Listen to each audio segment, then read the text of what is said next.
Igsuon ini nga adlaw do na ako'y verse nga i-share ug basahon kaninyo. Nindot kini siya nga verse mga igsuon alang gayud kini sa matag usa kanato nga unta magkinabuhi kita nga sama niini. Makita kini sa Job 22 bersikulo 23 hangtod sa 28. Balik sa Dios uban sa mapaobsanong kasing-kasing ug hununga ang tanang daotang buhat nga gihimo diha sa imong balay. 24. Ilabay ang imong labing maayong bulawan diha sa sapa.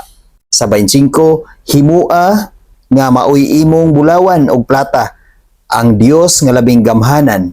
Sa 26, unya magmalipayon ka kanunay diha sa Dios ug magpabilin ka diha kaniya.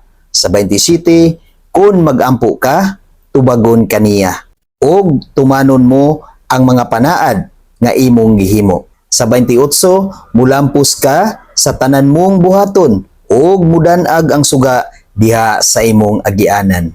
Nindot kay na nga verse mga igsoon alang sa matag usa kanato. Ingon siya sa iyang pulong nga balik uban ang mapaubsanong kasing-kasing kun nilayo ka sa Ginoo karon igsoon, kung gibaliwala nimo ang Ginoo karon sa imong kinabuhi, kung imo siyang gi-reject, wala na ka nag-ampo niya, wala na ka nagsimba kaniya, wala na ka nagpasidungog kaniya, wala na ka nagtuman sa iyang mapagtulunan sa mga butang nga makapahimuot kaniya, isuon dili pa ulahi ang tanan. Ingon siya nga balik og hununga ang imong mga daotang buhat sa mapaubsanong kasing-kasing, balik kaniya igsuon.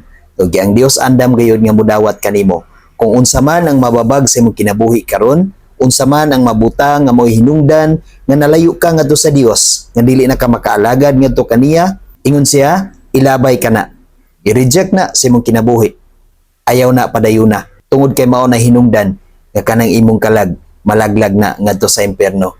Busa balik sa Dios sa mapaubsanong kasing-kasing tungod kay ang Dios mas bililhon sa tanang butang dinhi sa kalibutan, mas bililhon sa imong trabaho, mas bililhon sa imong gikabisihan karon, mas bililhon sa kwarta nga naa kanimo karon, mas bililhon sa imong negosyo, sa tanan nga naa kanimo karon. Kung mao na hinungdan nga nalayo ka sa Dios, kung wala na kay panahon ngadto sa Ginoo, balik sa Dios nga mapaubsanon ang imong kasing-kasing.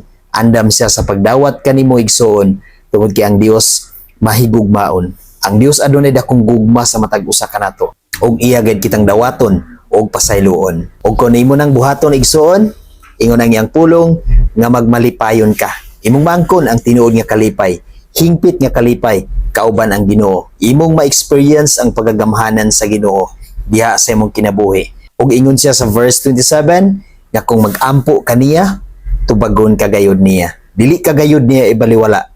Andam ang Ginoo nga mutubag og mutabang kanimo. Og niingon pagyud siya sa verse 28 nga mulampos ka sa tanan nimong pagabuhaton og mudanag ang suga sa Dios diha sa imong kinabuhi. Ingon ana kanindot ang saad sa Ginoo sa tong kinabuhi igsoon.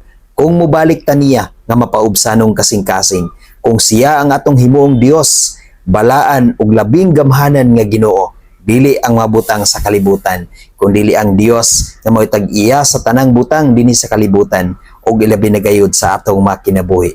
Hinaot pa mga igsoon. God bless sa tanan.